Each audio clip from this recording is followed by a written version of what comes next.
You know, in that first book, I had travel journals, and my job in Europe had been, what the University of Maryland does is offer courses on military bases for soldiers and people in the military and their dependents, bachelor's and master's degree courses, and they're intensive courses. They meet 6 hours a week instead of the usual 3, and they meet for only 8 weeks. And there are 4 courses a year, and then off you go to someplace else. And so this job came up, which offered the possibility, and it turned out to be a reality, of moving from Sicily to Sardinia to Spain to Holland to Germany to England. Was it actually work? Yeah, not real hard. 32 weeks a year, and you teach Monday to Thursday night, and you have the rest of the time off. And in Europe, you can go a long way between Thursday night and Monday night. So every weekend was exploration. And so I thought that's a fantasy job, and I couldn't possibly pass it up. But I kept travel journal because I've always kept a travel journal. And when Charlotte said, "Why don't you try writing a book?" and I can remember this pretty well. We were in the Berchtesgaden, where Hitler had his tea room and his retreat and his eagle's nest and so forth. And it's now a U.S. military R&R facility. It's quite an interesting place to go. And so we were allowed to go to these military places. And I remember we were looking down at the cobbled courtyard, and I said to Charlotte, "Well, what kind of a book am I going to write?" And she said, "Well, I hear thrillers are popular now." Even then we were talking thrillers. Charlotte has, in her whole life, she's read like maybe 3 thrillers. At that time, maybe 2 thrillers. And a few days later, I said, "Well, but okay, what would it be about?" And she said, "Write about being a professor of anthropology." Oh, come on, are you kidding? No one's going to like that. She said, use your travel journals, make something up. So the first book, if you'll recall, Fellowship of Fear, is about a professor of anthropology teaching short courses in Europe who moves from Sicily to Sardinia to Spain to Holland. And I just sort of invented a murder or two, I guess, and wrote a book about it. Also, anytime I'm speaking publicly, I want to point out that not only were the murders an invention, but Gideon Oliver has an affair in that first book, and that was also not, just in case Charlotte ever sees this, that was not the product of any research I did, that was invented also. Yes, well, Gideon becomes domesticated as a consequence of an encounter in book 2. And in fact, that's one of the nice things about this series. Some popular wisdom one hears, and I always discount popular wisdom, is that you can't have married sleuths and maintain adequate suspense lines and subplots and so forth in crime. But Gideon has been true blue. I think it was true. Maybe 15 years ago, and I got a lot of skepticism expressed about the idea of having a married protagonist. And at first there were even people at fan conferences and at book signings and things who said they were sorry and that I made a mistake and didn't realize how limiting it was. Now that's turned around completely, and one of the most frequent comments, and I love getting it, is how nice to read about a couple that's mutually supportive, that's not dysfunctional, that gets along. They like reading about a married couple. There was also something else, and that is that writing sex scenes embarrasses me, just like reading sex scenes embarrasses me, and I always kind of skim the pages. If you marry off, nobody wants to read about sex between married people, so I no longer have to write sex scenes. Well, but you've nice allusions to them. I mean, you're sort of take them to the bedroom door and close it at school. It doesn't embarrass me to allude. You've had a couple of good shower scenes. No, that's more allusion than description, I think. True, if you look back. But nonetheless, there's a lot going on there with the soap. It's kind of fun. But anyway, so you did. I remember reading it because since we are of the same age. I've been with your career as it's unfolded. I didn't find you now and I'm going back. I've been reading you since the beginning and thus working my way through it with you. And I remember reading Fellowship of Fear, which had a spy element in it.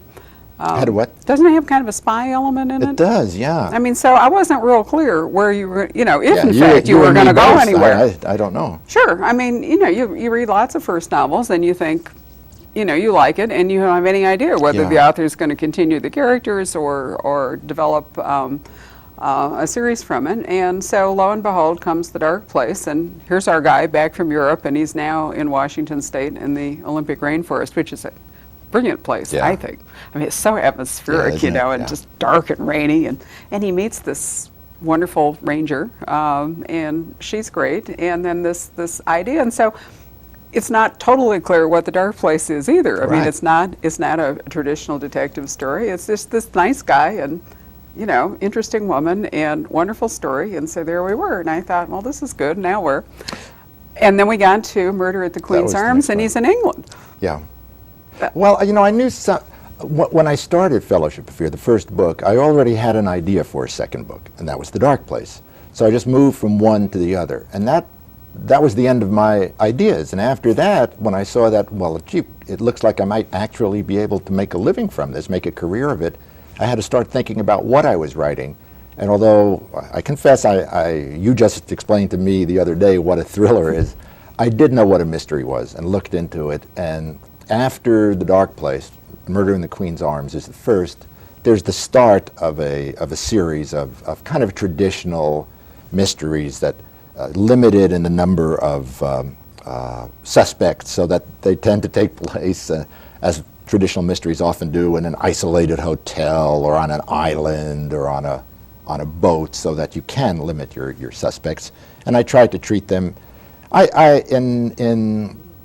see myself as coming from Conan Doyle through Agatha Christie, who I think I agree with you, is not a direct line, but I look to both of them for how to construct these things. Absolutely, and in fact, I sort of felt like you settled in with Murder at the Queen's Yeah. Arms. It was like, okay, here we were, and It was a whodunit. Yeah, Yeah. And it was, and in fact, the books have followed. I think that whodunit, the Gideon Oliver books structure since. And one of the things that I've learned about you from a discussion we had last night at Phoenix College was that plotting for you is not as easy as your books would suggest, because your books are wonderfully plotted, but I'm gathering from our recent discussions that is not a simple process for you. It's a somewhat agonizing process, and it doesn't go in a linear fashion. Yeah, I agree. Everything you say is accurate except for your use of the word process. I mean, because process implies, does it not, a somewhat systematic, Conscious effort? yeah, in a particular direction. And yes, you're quite right. When I write, it does not feel like a process. It always feels like a mess. After I've written a book, it looks like it's pretty together to me. And I'm always saying to myself, how did I do that last one again? And I guess I'm always forgetting how agonizing it is to go through it. But I do start with I have an outline. I mean, you can't write a traditional mystery. Well, Lawrence Block would disagree, and he often has disagreed with me on panels. He claims he can write a classic style mystery without knowing who did it. I don't see how that's done, because if it's going to be traditional, that's another way of saying it's going to be fair. And you've got to plant your clues fairly and plant your red herrings fairly. And I just don't see how that's possible to do if you don't know who did it and probably how, but certainly why. And so I know that much, although I often change my mind on the way through. But beyond that, it's just, it's always changing and always a mess. And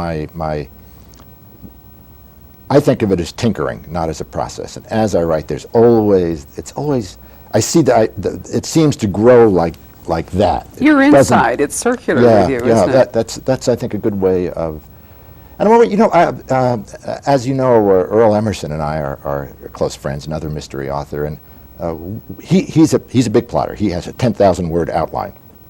And when we talk about it, and a book typically is maybe 75,000 words, so that's a lot of a book. And we came up with a simile. Probably other people have come up with it before.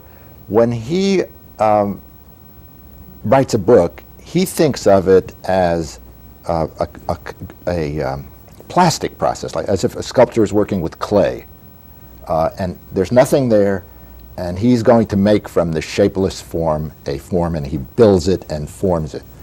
I always have the feeling, and I really have a feeling close to this, that it's more like a sculptor working from a block of marble, like Michelangelo or any other sculptor, and saying, so I'm saying to myself, there's a form in here somewhere, but I don't seem to be finding it, and how do I get it? And it doesn't even feel really like something that I invent. So I'm not saying, I don't say to myself, now what motive can I come up with to make such and such happen? I find myself saying, now why did he do that? You know, what is the motive? So I'm always, I'm searching through the story, for the story.